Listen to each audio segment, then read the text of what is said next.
망을 피하기 위해 대형 착고를 속칭 깔세로 임차하여 밀수입한 가짜 상품을 보관하고 판매한 업자 등 상표법 위반 행위자에 대한 수사 결과를 설명드리겠습니다. 우리 도는 정식 통관되지 않는 가짜 명품을 유통 판매한다는 신고, 제보를 받고 관련 단서 확보와 현장 확인 등을 바탕으로 금년 9월 4일부터 10월 24일까지 상표권 침해 행위에 대해 집중적인 수사를 실시하였습니다. 수사는 기습적인 현장 단속과 함께 수사망을 요리조리 피하려는 판매업자에 대해서는 압수영장 집행 등 강제 수사를 실시하였습니다. 다음은 이번 수사 결과를 말씀드리겠습니다. 우리 단은 이번 수사를 통해 상표권 침해 행위로 11명을 검거하고 유저상품 2,850여 점, 정품가로 18억 상당의 가짜 명품을 압수조치하였습니다. 검거된 11명 중 8명은 검찰에 송치하였으며 나머지 3명도 곧 수사가 마무리되는 대로 송치할 계획입니다. 압수 물품은 샤넬, 구찌, 루이비통 등 총 21종의 명품 브랜드였으며 의류가 2,038점으로 가장 많았고 향수 및 텀블러가 324점, 가방, 벨트, 지갑이 272점, 그 외 모자 및 액세서리 등 216점이었습니다. 이번 수사 결과 당국의 수사망을 피하기 위해 다양한 신종수법을 통해 짝퉁 상품을 유통 판매하는 사실을 알 수가 있었습니다. 상품의 판매처를 농산물 업체로 위장한 사례, 속칭 깔세로 단기 임차하여 물품 보관 창고를 지속적으로 옮기려 한 사례입니다. SNS, 틱톡의 라이브 방송을 통해 짝퉁 상품을 판매한 사례 등이 있었습니다. 또한 가품의 밀수입 경로가 중국에서 베트남 등지로 다변화되고 있습니다. 현지 사정을 잘 아는 외국인이 SNS 등을 통해 국내 소비자뿐 아니라 국내 체류 외국인에게도 판매하는 사실도 확인할 수가 있었습니다. 다음은 주요 위법행위 사례를 구체적으로 설명드리겠습니다. 첫 번째, 이몰 농산물 유통업체로 위장하고 현지 재배 농장 창고에 베트남에서 밀수해온 짝퉁 상품을 판매한 사례입니다. A씨는 구리시에 통시 판매업을 신고하고 구리 도매시장 이몰에 판매업체로 등록한 후 충북 엄성군 소재 야채 농장에서 재배한 농산물을 판매하다 수익 등의 문제로 베트남에서 명품 짝퉁을 밀수입하여 현지 농장 창고를 가품을 보관하는 용도로 사용하면서 틱톡 방송을 하는 장소로 사용하다 2023년 9월 19일 우리 단 현장 단속에 의해 적발되었습니다. A씨는 틱톡 방송을 통해 2023년 6월부터 2023년 9월까지 약 229회에 걸쳐 정품가액 1,700만 원 상당의 짝퉁 상품을 국내 소비자뿐만 아니라 국내 체류 중인 외국인 등에도 판매한 사실이 드러났습니다. 또한 A씨는 상표법 위반에 대한 수사망을 피하기 위해 상품의 택배 발송 시 모보 야채 농장이라는 포장 박스를 사용하여 발송한 것으로 드러났습니다.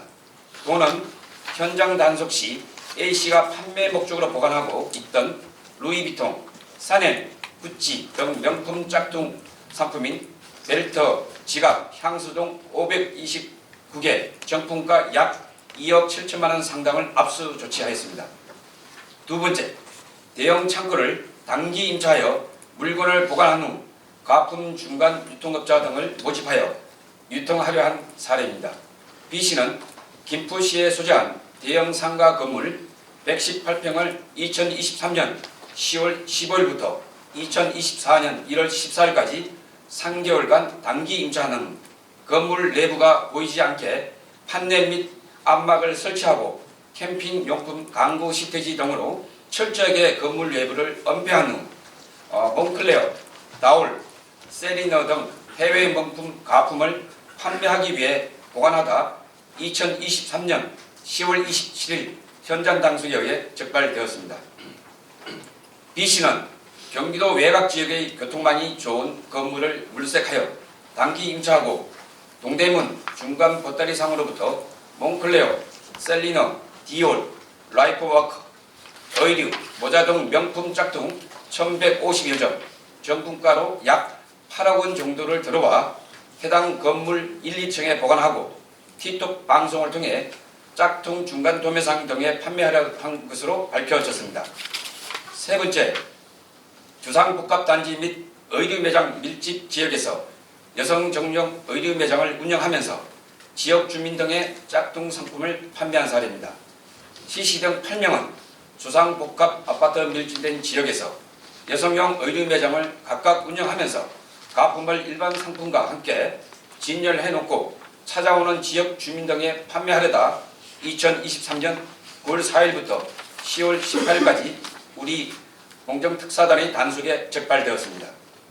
이들은 구찌, 셀리너, 사넬, 루이비통 등 유명 명품 브랜드 가품인 의류, 모자, 액세서리 등을 일반 상품과 함께 전시해놓고 가게를 방문한 주민 등에게 자연스레 판매한 것으로 드러났습니다. 우리 단은 짝퉁 상품 178점, 정품가 2억 8,500만 원 상당을 압수 조치하였습니다. 네 번째, 기아 여성이 페이스북을 통해 국내 소비자 등에게 가품에 판매한 사례입니다.